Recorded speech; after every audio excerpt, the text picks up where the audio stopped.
Are you struggling to achieve a perfect mitre? Now, even if you set your chop saw up and you try and cut it perfectly at 45 degrees, it doesn't always work out in the way that you want it to. And then you try and put something together and you realise they're not perfectly 45 degrees. Even if we make this mistake, I'm going to show you how we can correct this really easily just using hand tools. I'll take a couple of clamps. I'll start off by putting one on hither. Tighten that up.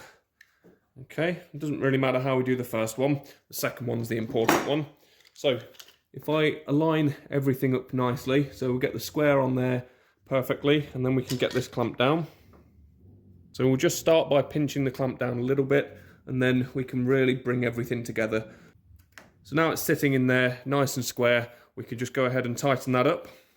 With everything clamped in place, this is going to be held at 90 degrees. We take a saw and we come straight down the centre.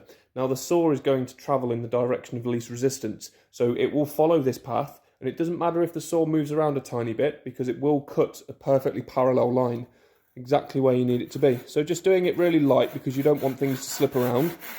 You start off light and just keep going. We can hear the pitch change. We're all the way through the wood, and then we're cutting the plywood beneath. Really quick and easy to do, just using hand tools. I'm going to align this up nice and square. And so there we go, night and day difference. That's held nice and firmly against the square now. Of course, I'm just using scraps here, so you do have a little bit of imperfection at the back here, but that's nothing to do with what I've just done. So if you do end up not able to cut a perfect 45 degree mitre, then give this a go because it might just save you a lot of headaches.